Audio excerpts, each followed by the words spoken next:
Hello! My mic's over here. But guys, check this out. It's a cool ass jacket. Can you see it? I'm so fucking cramped in here. See that? You see that? It says, I feel like Goku. Yeah, because I do. So today we're going to do a mix between a review of 932 and How Oda Writes Women. And I apologize for not doing anything for like the whole last week because I've been out of power since damn near last Monday and I just got it back and it's probably going to go out again. So I'm going to try and get this done as quickly as possible. So let's get into it. Chapter 932. We're going to, as much as I want to start at the end, we're going to start at the beginning. Because the beginning is the whole entire setup for what I want to talk about the most in regards to this video. And we start off with the Shogun. It's been a while. So we start off with the Shogun in the capital, in the flower capital, and we also get a side story going of the continuation of Robin when she runs into the ninjas, the Onibans. And that's what I'm going to refer to them as because Oni Wambanshu or whatever else they are. Oniban sounds sicker, and I can't pronounce the other one.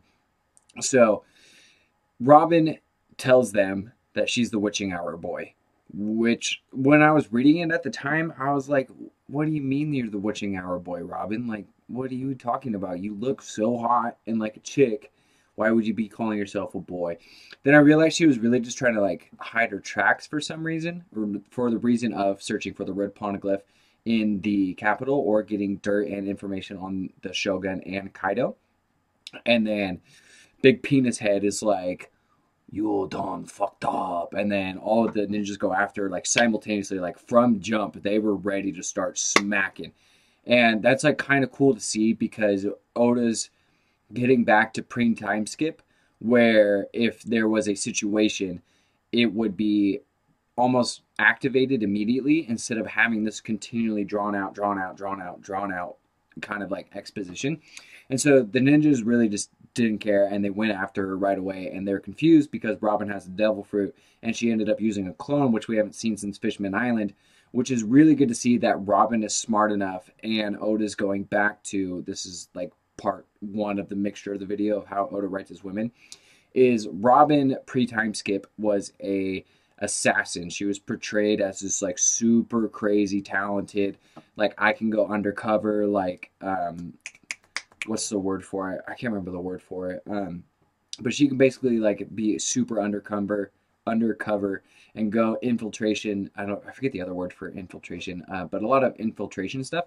And she using her clone, right, is another example of how Robin is still this old character. It's just that Oda hasn't been writing her the way that she was back in the pre-time skip. So that's a lot better to see now. Even if we do get 1 or 2 chapters of it, we still know that Robin is a super badass woman who can basically handle things on her own and was handling things on her own since a child before she joined the Straw Hats. And so Robin runs off and she's like, uh-oh, gotta go. And then so she ends up meeting with Orochi in the actual kind of like meeting room where they are all at. And then that's when we see Komurasaki is the lady with the mask. And she's playing the guitar strings. I'm not going to do that. And she's the one playing like the sitar, guitar, whatever that thing is at the beginning of every act in Wano. And so we figure out that Komurasaki is the fox lady who's playing the stringed instrument. And then after she's done with that, Robin shows up and Orochi's like, oh, beautiful woman, come near me. I want to learn more about you. And then, I'm sorry, that was really bad. And then Robin is like, oh my God, I'm so sorry. I'm sorry I was late. That's unladylike of me. I want to learn so much about you. And it starts playing at the strings of Orochi. So we see both sides of Robin during this one chapter where she's going back to her old ways where she was double-faced, right? To where she can, back to the whole entire infiltration thing, be super sweet and kind and like fake loving to a point to get close to somebody of importance. So this would be Orochi in this case. And as she's getting closer and closer to Orochi, you see Komurasaki go, huh, why are you doing that? And then there's a couple bits of dialogue in between here and there between Komurasaki, her thoughts, and Robin, and then them talking to Orochi at the same time. And you see the big ninja guy just in the rooftops like this. And he's just chilling and he's watching Robin and he's like spying on her because they know that she's damn near close. And so this goes on and on and on and on. And then we get to the build-up where Shogun Orochi is talking about the 9 red scabbards and Kinemon, and how this is the 20th year, and the prophecy said 20 years later, we will come back to haunt you and overtake this country again. Sorry, I'm talking too fast and I got burps in my stomach. And so once he starts talking about it, once he starts going into it and explaining it and saying, like, I'm the greatest, like, I have Kaido at my back, like, nobody can stop us, even these people, blah, blah, blah, blah. You see his crew and you see the opposite effect. Instead of being instilled with, like, courage and, like, a great speech moment, they're like, what are you talking about, dude? Like, you're still on this? Are you kidding me? It's been 20 years. Like, you really think they're going to come back? Like, why would they come back now? Like, we don't believe in these ghost tales. And you see this diversion of strength from Orochi within his crew. So you see how kind of, like, broken and, like, not really looking up to Orochi.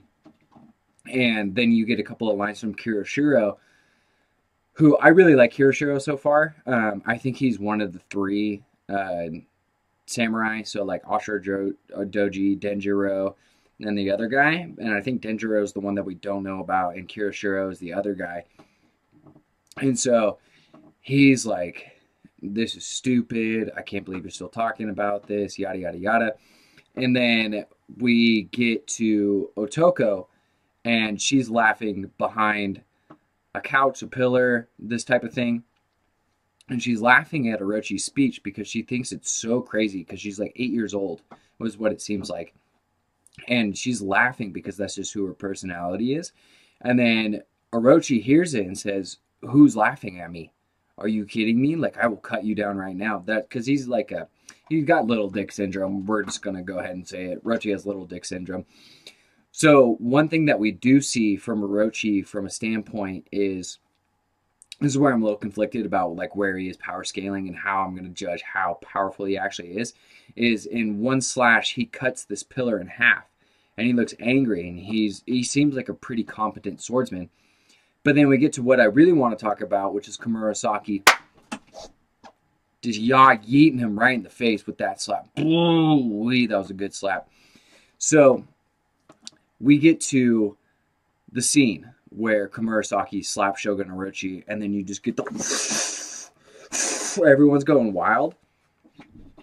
And then Komurasaki gives the line, or Orochi says, Komurasaki, how could you do that? You better kneel before me and apologize. And Komurasaki stands up and goes, I am a strong woman. I will not kneel before anyone. My father was a samurai. Which is a way cool line for Komurasaki, because the previous chapter she was built up to be this double agent, almost like Robin in the pre-time skip, but instead of being good and infiltrating, well, no, it's the same. She would like make men fall in love with her and take the money, and then turn out to be a total bitch afterwards.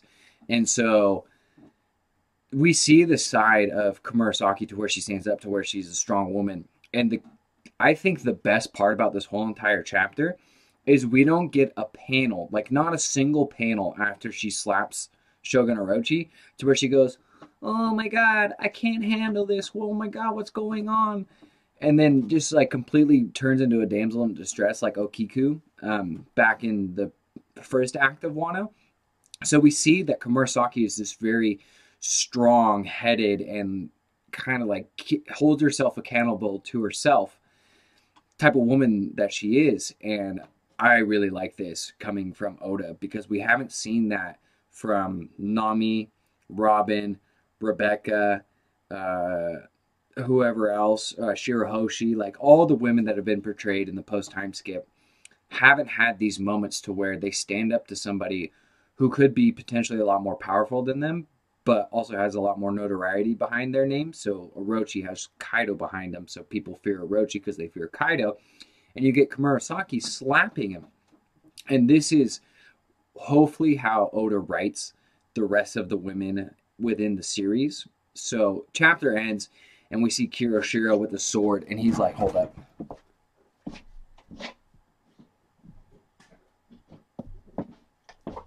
He's like standing like this, and he's all, it's about to be a bloodbath, and he's just gripping it, ready to go, and ready to lay the smack down on just people, just samurai slapping and slashing, and it's gonna be, I hope this next chapter is gonna be a way sick one. And that I'll be putting that down there. And here's what I want to get to within the second part of this video is how Oda has been writing his women characters over the last few arcs, and how I hope that this is going to change.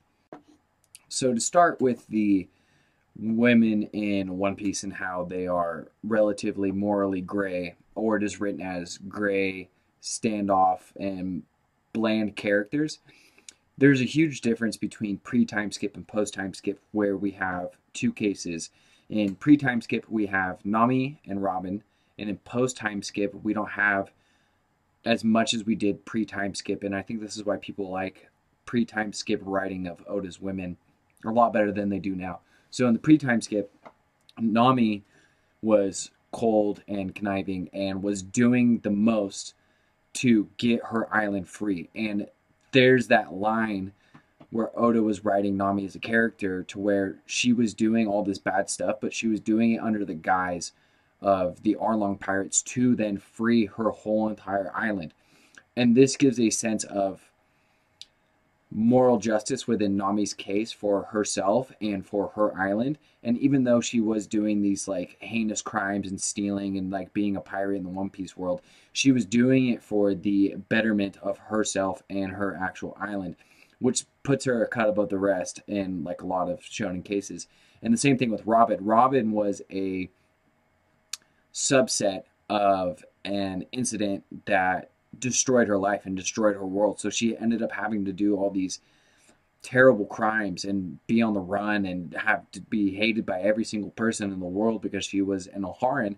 And Robin did all of these things to find a way in her life. And Oda hasn't written his female characters like this in the post-time skip recently, and up until this arc with Komurasaki slapping the Shogun and a couple of other things. So if we look at the post-time skip, Nami's growth and being more like her original self comes in the Whole Cake Island arc, where she teamed up with Luffy and she helped him defeat Cracker. And then you also get the inside feelings of Nami when Sanji returns and she slaps Sanji and says, "I will never forgive you." And it's because Nami has been through so much and knows what Luffy is going to do for them as a captain. She can't believe that Sanji would do such a thing and leave the crew like that. And so this goes back to more pre-time skip Nami and what a lot of people like to see. And we get kind of like a, I don't want to say it's like a bad writing of Nami during the first part of Wano, but it's not as it was during that climactic part of Whole Cake Island, to where Nami seems to have forgotten her grudge against Sanji and isn't kind of like blowing him off and all this kind of stuff, even though Sanji's back on the crew. And I would like to see more of a dialogue between Sanji and Nami, explaining Sanji's case and having him tell her and then tell the rest of the crew like why he did this and all this kind of stuff, so we can see the progression of a more black and white Nami, to where this wasn't okay. This is the part of you shouldn't be doing this, and like here's how you fix it, instead of just writing it off as, "Oh, Sanji, like it's okay, blah blah blah blah. You know I didn't forgive you then, but now I forgive you now." Like I don't want to see that anymore. I want to see like actual women stepping up and defending their captains or themselves in the series. Which brings us to our second point of Robin. Robin has done very, very, very, very, very, very, very minuscule things since the post-time skip. And Robin read a poneglyph in Fishman Island, right? And she's wondering who Joy Boy was and how he came across all this type of stuff. And then Robin in Wano seems to be a more shining moment for Robin to get back to being the character that she was pre-time skip, because Robin is like 37, 39 years old, however old she is, I forget. But she's lived a long life.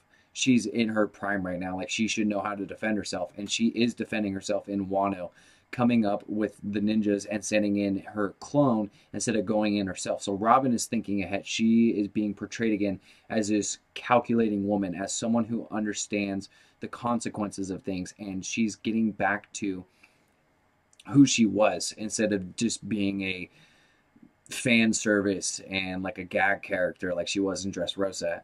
So I really like seeing that. And for another chance of Oda to write his women characters very well, I can see it happening with Komurasaki and her relationship with Kiroshiro. And so we get to the climax of this chapter of 932 where she slaps Shogun Orochi and says, "I will not bend the knee. I will not. My father was a samurai, and I don't do that for anyone. I'm a strong woman." Oda could take this and write it in the best possible way to where we see Komurasaki understand her consequences and join with the Straw Hat forces, therefore bringing in Kiroshiro, because I think they're tied. I don't know if they're lovers or brothers and sisters, but I think they have like a really deep relationship and they look out for each other. And so I hope that Oda writes Komurasaki as this very strong, very independent, very focused woman in the One Piece series, and she's not just another one-off character in fan service. So that's about wrap it up. I wanted to do a longer segment on the black and white portion of how women are written in One Piece, but I think everyone kind of gets the gist of it, to where most people are kind of pissed off at Oda for writing his female characters so poorly, but he has so many opportunities going forward to make them better characters here and there. And so if you guys like the video, like the video. If you dislike the video, dislike the video. I'm stepping out of my boundaries right now. And if you guys have any comments, questions, or replies to chapter 932 or how Oda writes his women, let me know in the comments below. And until probably next storm gets out, I'll see you guys later. Have a good day.